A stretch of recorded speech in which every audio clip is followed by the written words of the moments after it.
This week on the podcast, are late payments suffocating your business? And stay tuned to the end if you want to have a tour of an Amazon warehouse. Welcome to the Profit Cash Growth Podcast. This is the podcast for 6- and 7-figure business owners who are looking to grow a financially successful business. My co-host, Claire Hancott, is a finance director, chartered accountant and entrepreneur. And every week, I'll be exploring guidance and frameworks designed to help you increase your profits, improve your cash flow and grow your business. Well, the world came to Milton Keynes last night, didn't it, Claire? Yeah, it did. You surprised me, and I say surprised me because you'd already apparently told me and showed me videos of it, but as always, I forgot about everything. What did you take me to last night? I've forgotten what it was called. International Festival? Oh, yeah, something? the IF Festival. So the International Festival. It's like a 2-week sort of arts and culture thing that happens in Milton Keynes. There's loads of different like mini events that happen throughout the day and night, and I took you to see a couple of them, didn't I? Well, you took me to the grand finale thing. Just explain what this was, because this is big, isn't it? And this is like, why have you picked Milton Keynes, and why is this not in London? It was a bit weird that it was in Milton Keynes. I feel really bad that I can't remember the name of it, but it's Dance something, and it was this French company, and basically there was a humongous crane in a car park. So £7.50 to get in and stand in a car park. Let's put some context on this at 10 p.m. at night time. And there was this humongous crane, and basically it was down on the floor when we got there, and then as the show started, it raised all the way up. It must have been, like 150 foot up in the air, 100 foot up in the air? Massive. It was humongous. Absolutely massive. And it had, I think, like 10, 12 acrobatic people on it that were just attached to like hoops and bars. And they were just doing like acrobatics in the air. But they were all in like glow-in-the-dark clothing, and they were just attached on wires, like zooming up and down like 150 foot in the air like it was nothing. You're still slightly underselling this. A guy was sat in a hoop playing a full-size drum kit. Yeah, that was true. 100 foot in the air. 100 foot in the air. It was really, a full-size drum kit, like sat, like suspended. I mean, it was just, it was just insane. It was. They hadn't charged enough. £7.50 for like an hour of watching this. It was just very, so good. Very impressive for Milton Keynes. Let's put it that way, because you expect that to be, well, they did say it'd come from like New York and. No, that was a different thing. There was another place which was like this famous like origami bird show, which with like lights and things like that, kind of looks like the birds are moving through the sky. And as we walked in, there was this big poster saying how it had been in New York, Mumbai, San Francisco, and then the Disney Heights of Milton Keynes in the shopping centre also. So that's basically what we do at 10 o'clock at night on a Saturday night. We stand in the middle of a car park. So it was very good. It was great. Anyway, let's move on to this week's news story of the week.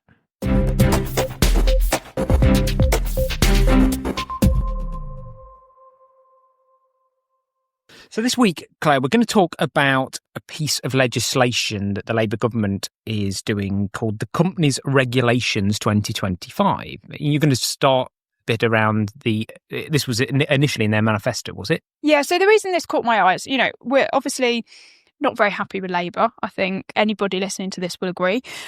But they just everybody. You don't think? I think the vast majority of people are not happy with Labour. There must be somebody. I mean, they were voted. Somebody must like.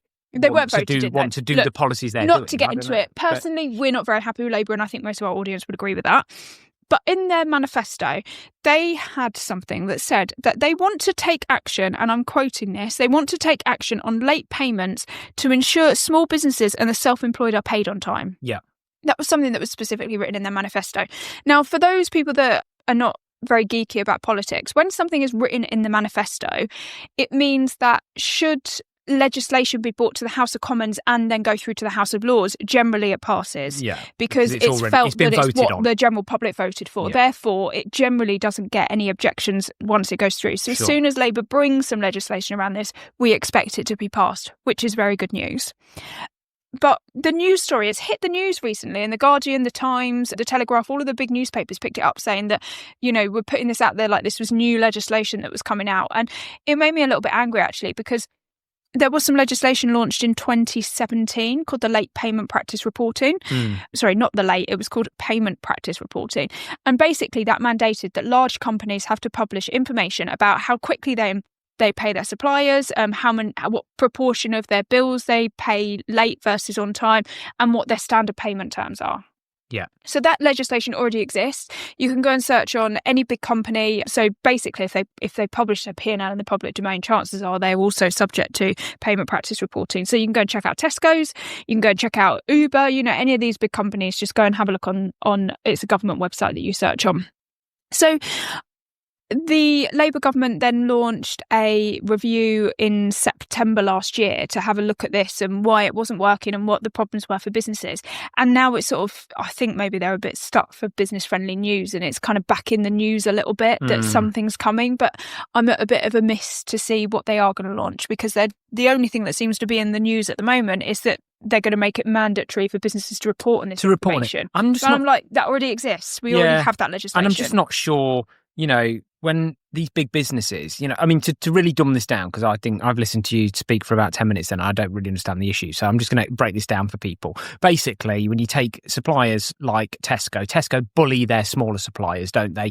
And basically... Well, calm it there. We're going to get sued by Tesco. Well, basically, the line is, if you want to work with Tesco's, not only do you do it at the price that we expect, but guess what? We're going to pay you in 90, 180 days. We'll pay you when we want to pay you. And you put up with that, Mr. Supplier. That is their attitude. It's the same with British Airways. It's the same, I've worked with these big companies before. That is part of the deal. So you have to fund a cash flow gap of maybe 6 months to be in Tesco. It's absolutely enormous on small businesses. And some of the stats show here, look, half of UK SMEs suffer from late payments, with some paying as much as £22,000 a year in costs and 50,000 small firms collapsing annually due to their cash flow pressures. So we know 49% of all monies owed by small businesses is overdue at any one time. So it's roughly 50% of everything that they're doing. Although there was a scary statistic that when they 14, asked, 14% of businesses didn't even know they were paid late, whether it was overdue or not. So that was quite scary. You need a financial controller, let's be honest. So that's interesting. They're going to have something called a fair payment code. So basically, a voluntary code will award the big businesses a bronze, silver or gold ranking based on their performance. Gold requires 95% of invoice to be paid within 30 days.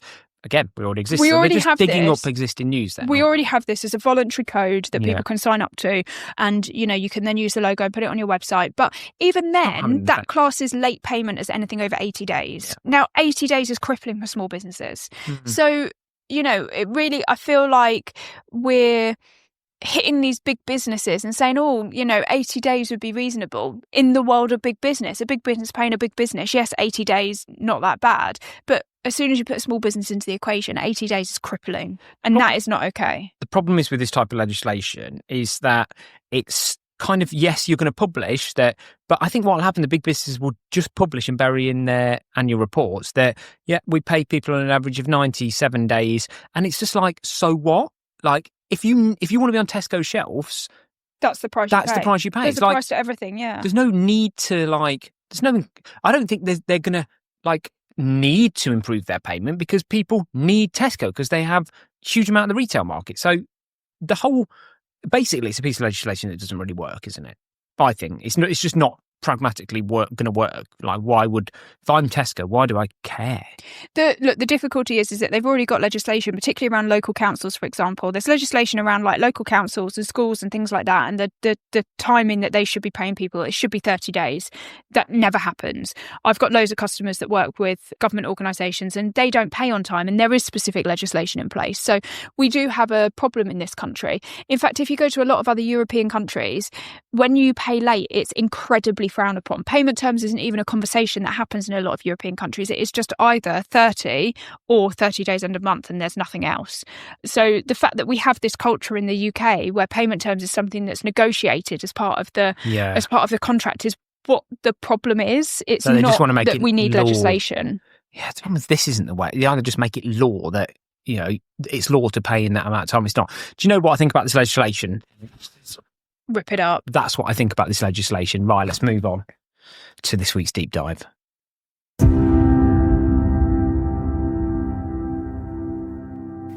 God, you got really serious then, didn't you? That one made me angry. Anyway, in the same vein, because we'd like to make sure that these follow a pattern, we are going to talk about how maybe you as a small business can take control of your supplier payments and your payment runs. Yeah. And this is titled How Smart Payment Runs Can Shape Your Cash Flow. And the backbone of this is that if you're a small business, I bet you're just paying people when you want to pay them. And you're going to talk about why that isn't necessarily the best way to do it, is it? Yeah. So firstly, I want to start off by framing this properly, because one thing that I think a lot of business owners can get nervous about when a finance person gets involved is the obvious thing is we want to keep hold of cash as long as possible, so we don't want to pay people. Mm-hmm. But that comes with a caveat of we want long-term relationships with our suppliers and we want a guaranteed supply chain. So it's like, yes, the obvious thing is let's look to see where we can keep cash, but it's got to be keeping cash longer without causing any knock-on impact. So it can't be that the supplier now won't work with us or the supplier withdraws payment terms. So you know what you need for this? You need a shape, like a triangle or something. So we need a KPI. The KPI, which is last week's one about how, the KPI is to keep cash for as long as possible, but there's got to be two other things with it. And it's got to be that we maintain long-term supply relationships and we don't interrupt supply chain. Perfect. So I'll just put that caveat there, because sometimes when I talk about this and I don't put that little like nugget of information in, people can come to me and say, oh, but if I don't pay my suppliers or if I pay them, they're going to withdraw my payment terms. It's like, they don't balance the decision. It's a balanced decision, taking everything into account, not just looking at it from a financial perspective. So I come across a lot of business owners and money out is a bit chaotic. So they've just got money going out of their bank account like throughout the month. It's just dribs and drabs going out as and when invoices come in. Somebody, normally the PA or the office admin person, the bookkeeper, they might set payments up on the bank as and when, and there's not a lot of control over it. And the other thing that I see is business owners also, quite rightly, some of them might be a bit nervous about giving other people in the business access to the bank. So they're the one that's in the bank pretty much most days, setting up payments to suppliers and things like that. So there's no processes around it. There's no control or organisation around when money goes out the bank, and therefore it's hard to cash flow forecast that. It's hard to look and understand where we might be able to pull things back if we need to. And it also means that how do we know we're taking advantage of all the payment terms that we have agreed with our suppliers? Yeah, I've got you. Okay. So I'm going to talk to you about how the 5 things that we have in place and we generally recommend to all of our clients is what we would go through in terms of a payment run process, making sure that your payments out are structured, controlled, and we can forecast them. So 5 steps to better payment runs, moving away from a scattergun approach, yeah? Yes. Great. Okay. Number 1. So the first one is to categorise your suppliers. So we have all of our suppliers tagged against one of 3 categories. We have them tagged as a direct debit, so we know we don't need to worry about paying them. Yeah. We have them tagged as a end of month payment. Yeah. So that we just do one payment run a month for those, and then we have prompts. Okay. So the reason why we tag direct debits is so that we can review them, make sure that the money going out the bank is still needed, that we're paying for subscriptions and things like that, that we're definitely utilising. Now that's very really interesting and important, because I think people, and when I say people, I mean me, don't do that. They just like let the direct debits go, and then there's not like a prompt to check it and to think about and review it. So I think that's really interesting that you said that. Yeah. So the beauty of one of the reasons that, we are Xero advisors, and there's something called contact groups in Xero. You can set prompt direct debit and end of month up as contact groups, tag them against your suppliers, which then means you can pull that into any report. So one thing that we put onto the management report is we would put your list of direct debits every month, so you can see how much money is going out to each supplier. Really, really simple and straightforward. Yeah. So you can choose to review that. You just know the data's there every month, and if you want to check it every 3 months, you can go and deep dive into it. Yeah, Great. Generally we'd say quarterly or 6 monthly, depending on how many you've got. Cool. So that's the first one, is to categorise your suppliers, just so it's really easy to visualise what is happening. Great. Okay. Number 2. The second one, and hardly anybody does this and it really riles me, is to use the payment terms on the system. Set the payment terms and the credit limit if you've got it, so that you just simply know that your due dates on your system are being calculated correctly. What's the benefit of doing that? Why?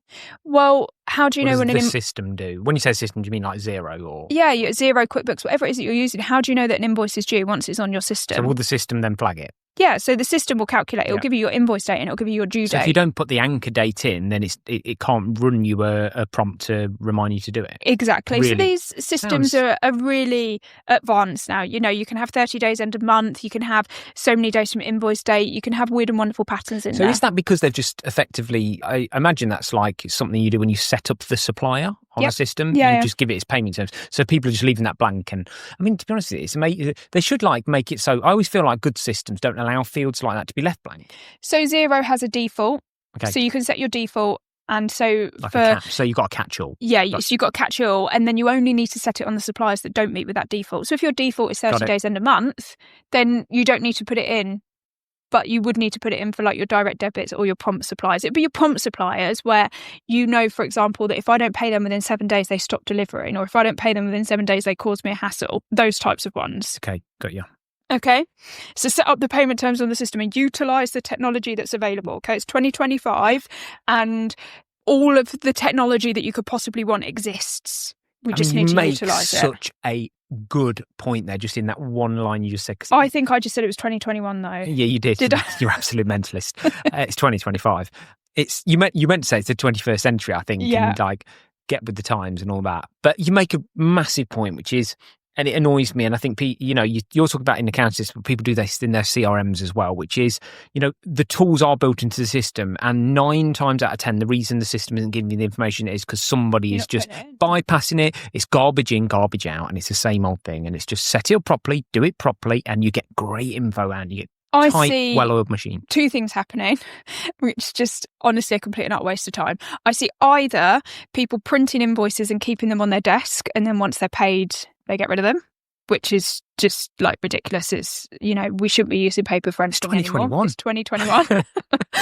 Or even worse, they're logging them in a spreadsheet. So not only are they uploading the information into their finance system, but they're then duplicating that data entry by keeping a spreadsheet as well. So even though we've moved to amazing technology and systems, they're still using the old spreadsheet as well. So just to make it super efficient. Put the payment terms into your finance system, then you can easily, at literally the click of a button, run a report from your finance system, and it will tell you what is due to your suppliers. And it will group them together. So if you've got like 10 bills for one supplier, it will give you the total. Everything you're talking about here harks back 3 episodes ago to financial control. It's all about business process and controls. If you want to feel like you're in control of your finances, you need to have financial controls in place. Yeah, exactly. And this is the control that you need around your payment processes. It's the same in every function in your business, isn't it? Starts with the basics. Go on. Now, I come from big business, and when you're working in big business, you have an audit every year. And one of the things that the auditors were meticulous on, and something that has stuck with me ever since, and I just really cannot stress the benefits of this enough. If the invoice is not logged on your finance system, it does not get paid. So, as I was just saying, don't use spreadsheets, don't keep piles on your desk, log it on your system and get your system to tell you what's due. And therefore, it's just simple. You can never miss an invoice. You're never going to get your bookkeeper or accountant chasing you at month end saying, can I have copies of all these bills? Because it simply won't go out your bank if it's not paid. Everybody knows to follow that process. People in your team that want suppliers paid, they know what they need to do. Submit the bill, please. Yeah, just a process. It's a process. Because if you're paying suppliers willy-nilly throughout the month as the bills come in before you put the invoice on the system, you're at risk of not having the bills and not having the evidence that you need to claim the VAT and it to be valid for tax reasons. So it could actually end up costing you more money than you think, just simply because you haven't got the paperwork in place. Okay. So always log that bill on your system before you pay it. It shouldn't be that you pay the bill and then you send it to the finance team. It should be on the system first. Great. So the third thing is log all invoices. Number 4. Use a system or software to track what's due and make the payments. Okay? Yeah. So we use Apron for this. Apron has a live link into Xero. It will pull all of the unpaid supplier bills and it will pull the due dates and it will tell us what needs paying. Why doesn't Xero do that? Or QuickBooks or whatever? Why do you have to use something else? So Xero has got built-in functionality to do this, but it's a bit clunky. You have to go through and select all the individual bills, then go through to the next screen and review them. Okay. So review that all your suppliers have got bank details set up against them, things like that. Now, the reason why we don't like it is because once you've gone through to that second screen, if something's not right, you have to start the entire process again. It's quite clunky. Okay. And when we recommend Apron, one of the things we really like about Apron is that Apron will scan the bank details on the invoices for you. So if the invoice has got bank details that are different to what you've got in your system, it will flag it as a warning. And it will also do things like it will pull the bank details off the invoice for you if there's no bank details existing. So things like, you can't type numbers wrong. That type of thing is all kind of handled within Apron. You can flag your suppliers as direct debit in Apron so they don't appear in your payment runs, all of that type of thing that's just not possible in Xero. Okay. So just all the extra functionality. Apron starter package is free. and then they charge either a payment fee, or if you start to get their monthly subscription, you get X amount of payments included. Okay, got Apron will also send remittances to your clients as well, which just helps deal with some of those calls that you get with, can you tell me what invoices you pay, please? All of that kind of stuff is just dealt with by Apron automatically. Great. So number 5 is you as the business owner, okay, you only need to approve the payment. Okay, so particularly if you're somebody that's nervous about handing over your control of your bank or access to your bank to other team members, when you put software in place like Apron, it means that somebody else in your business can review all the invoices, get them logged on the system, pull them through to Apron, select them for a payment run, make sure all the bank details are up to date, and then you only need to approve it. So you only need to go into, you actually get an email from Apron, you can click on that email and click approve. So you can review everything. It will flag if somebody's changed bank details. It will flag if it's the first time that you're paying the supplier.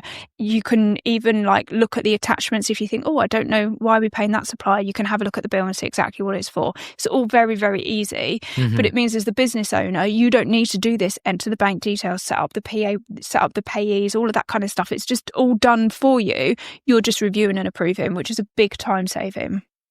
Okay, so this is like the other way around. This is like, obviously, you got a finance function. You built your invoice gone into finance function, then it's come to you to approve. If you're a smaller business, you're probably seeing the invoices before they go into the finance system. It's like almost backwards, isn't it? Well, the invoice, this is where it's like back to why the invoice is coming to you as the MD in the first place. Yeah. They should be going into accounts inbox. This is why I wanted to challenge this, because I bet up to a bigger size business than we care to imagine, MDs and people that shouldn't be are being sent invoices because they haven't put a process in place in the first place to direct them away from their own email or whatever else to the right place, to then go through the right process, to then go through the approval process. So it's like the process should be approve last, not approve first. Yes, and I think there's kind of the benefits of this process is twofold. So primarily, this is about having financial controls in place, making sure that you've got the right evidence, that everything's logged on your system, that a process is followed so everybody knows what's happening, and it gets to the very end, and we've dotted every I, we've crossed every T, and now it just comes to paying. And what you can do is when you've then got your supplier structured by prompt, direct debit and end of month, you can filter. So on a weekly basis, you're going to do a prompt run to see, are there any of the suppliers that we must pay this month, this week, based on the due date of the invoice? Or at the end of the month, you pick up everybody that's on the end of month run and everybody that's got a due date of that day. So it's very, very easy to do. So you filter your suppliers and you're in complete control. It also means that from a cash flow perspective, you can start to build up a picture as the month's going on. Oh, how much is in our end of month run? How much are we expecting to pay out at the end of the month? It becomes much easier to control the money going out of your business because it's going out when you press that approve button, not because somebody has a paper copy of an invoice on their desk that they want to get rid of. Yeah. And that's the crucial thing. But also the other benefit to this is that it's significantly reducing the involvement that the director needs to have in the process.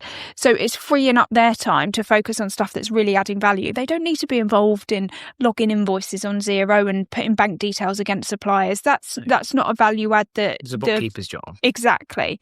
So it's about also making sure that you're utilising your team for the tasks that they can do. You've got software and processes in place so that you're comfortable that your process works without you. And if you're not at a point where you've got a full-time bookkeeper, it might just be a PA, it might be an admin assistant that works for you. It's not rocket science. That does lots of different admin. It's, that part is just like get it away from you and get it to you to approve at the very end, but don't do the rest of it. Yeah, which is important.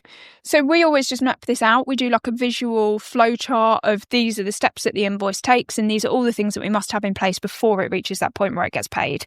And it's just as simple as that. Then for anybody new in your business, you just give them the playbook, the process. It's very, very easy to follow. It's easy for everybody to understand. And you as a business owner knows that when something gets to you at the very end stage for approval, it's gone through all the steps, everything's been checked, everything matches, and it's okay to pay.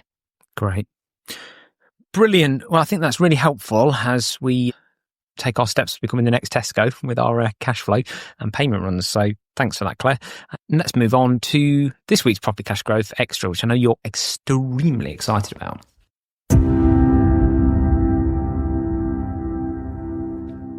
I am extremely excited about this. So it's Simon and I's wedding anniversary coming up. We're married. It'll be 8 years. Yeah, 8 years. And I tried to book us. Marry you, though, didn't it? I tried to book us a delightful little wedding anniversary treat, and it was a tour of our local Amazon warehouse. Can you just say that again? No, look. A tour.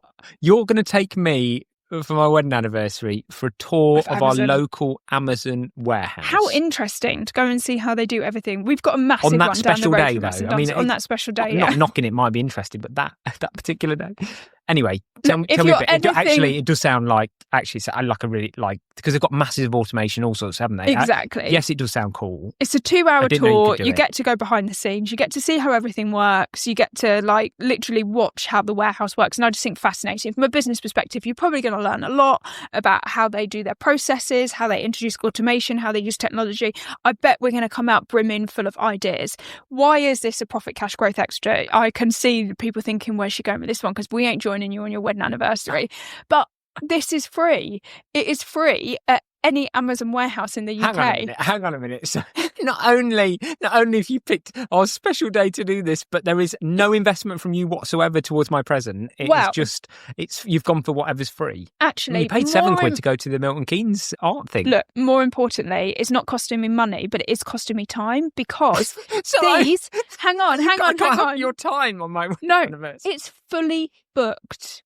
As far as the eye can see, for all of the dates released at all of the Amazon warehouses, it is fully booked. It is more popular than Harry Potter World, isn't it? It is more popular than Harry Potter World. You cannot get in for 6 months. So I now have a reminder in my calendar for the first of every month when they release the next batch of dates to try and secure us a Amazon warehouse tour. But if you're anything like us and you're interested in going behind the scenes and seeing how businesses work, you just check this out. Just Google Amazon warehouse tour. And of course, if it is fully booked and you want to go on the Profit Cash Growth Tour, you can get tickets online. We pay you. What will we do a tour of? I don't know. You can come see our offices. Yeah, fantastic. Thank you for joining us for another week's podcast. As always, if you feel like you might have outgrown your current account and you'd like to work with Claire and the team Profit Cash Growth, nip over to the website, profitcashgrowth.com. On there, you can book a free discovery call to chat with Claire and the team about all of your, I don't want to say issues, but challenges in your business and anything to do with your finances that you'd like to talk about. As always, rate, review and subscribe to the podcast, and do go back if you are a new listener and take a listen to the many, many episodes that are all evergreen. Lots and lots and lots of educational content there to help you grow your business. And we'll see you again next week.